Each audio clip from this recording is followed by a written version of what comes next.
దీని ద్వారా మీరు కనుక చర్య తీసుకోకపోతే సుప్రీంకోర్టు ఒక జోక్గా మారిపోయింది అని బయట భావించేటటువంటి ఒక అవకాశం ఉంది. అందుకని దీన్ని తప్పకుండా మీరు విచారించి ఏదో చర్య తీసుకోవాలని వాళ్ళు అడుగుతున్నారు. అంటే ఏ స్థాయిలో, నేను ఇవన్నీ మీకు చెప్తున్నది ఎందుకంటే ఏ స్థాయిలో న్యాయ వ్యవస్థకు సంబంధించిన ఇటు అడ్వకేట్లు, అటు న్యాయమూర్తులు, ఇటు పరిపాలకులు, ఇంకోవైపున ఎన్నికల వ్యవస్థ, అనేక వ్యవస్థలు ఒక కీలకమైన దశలో ఉన్నప్పుడు జస్టిస్ సూర్యకాంత్ వస్తున్నారు.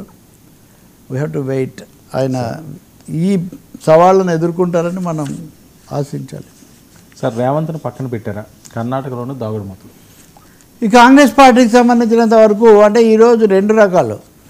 బీహార్లో స్టార్ క్యాంపెయినర్స్ లిస్ట్ ఇచ్చారు. అందులో రేవంత్ రెడ్డి తెలంగాణ ముఖ్యమంత్రి, ఆయన పేరు లేదు, ఆయన స్టార్ క్యాంపెయినర్, ఎక్కువ అక్కడికి వెళ్ళి ప్రచారం చెయ్యరు అని. సహజంగా ఆయన ప్రత్యర్థులనండి లేకపోతే బీఆర్ఎస్ వాళ్ళనండి రేవంత్ను నిర్లక్ష్యం చేసింది, అధిష్టానం పక్కన పెట్టేసింది, ఆయన ప్రాధాన్యత తగ్గిపోయింది. సో దానికి తగినట్టు ఆయన జూబ్లీ హిల్స్కి వస్తున్నారు. ఈరోజే అది చిత్రపురి కాలనీ సినీ కార్మికులు వాళ్ళ సభలో ఆయన పాల్గొంటున్నారు. ఉప ఎన్నికల్లో సామాన్యంగా ముఖ్యమంత్రులు పాల్గొనటం లేదా దీని మీద 2-3 రకాల అభిప్రాయాలు ఉంటాయి. ఈ మధ్య పాల్గొంటున్నారు. రేవంత్ రెడ్డి కూడా జూబ్లీ హిల్స్ ఉప ఎన్నికల్లో 2 దఫాలుగా 2 రోజుల పాటు పాల్గొనాలని నిర్ణయించుకున్నారు.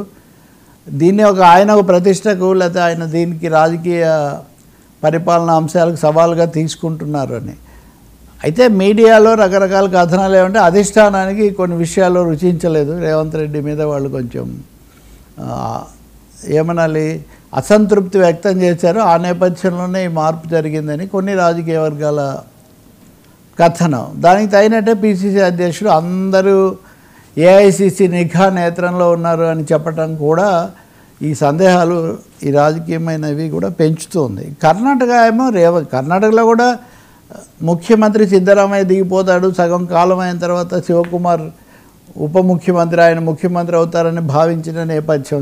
డికే శివకుమార్ కూడా రేవంత్ రెడ్డికి మంచి స్నేహితుడు.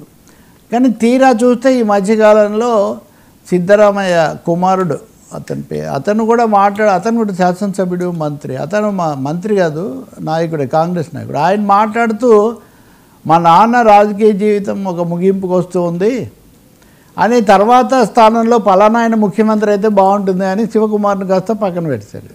శివకుమార్ మారదు అని సిద్ధరామయ్య చెప్తున్నారు. మా నాన్న రాజకీయ జీవితం ముగింపుకు వస్తుంది కానీ వేరే ఆయన అయితే బాగుంటుంది అని ఆయన సజెస్ట్ చేస్తున్నాడు. శివకుమార్ కూడా అదేం పెద్ద ప్రధానం కాదన్నట్టుగా ఆయన ఏం మాట్లాడుతున్నా ఒక విధమైన అసంతృప్తిగానే ఉన్న పరిస్థితి.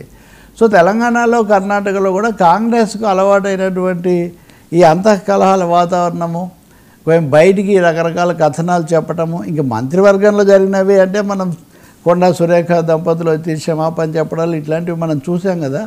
సో కొంచెం తుఫాన్ అని ఇందాక మనం అనుకున్నట్టే అంతర్గత తుఫాను కొంచెం కాంగ్రెస్ పార్టీలో ఈ పాలించేస్తున్న 2 ముఖ్యమైన రాష్ట్రాల్లో ఈ సంకేతాలు కనిపిస్తున్నాయి. మరి ఎలా వీటిని మళ్ళీ క్లియర్ చేస్తారు, ఎలా వెళ్తారన్నది ఒకటి. సార్, ఫిలిం నగర్లో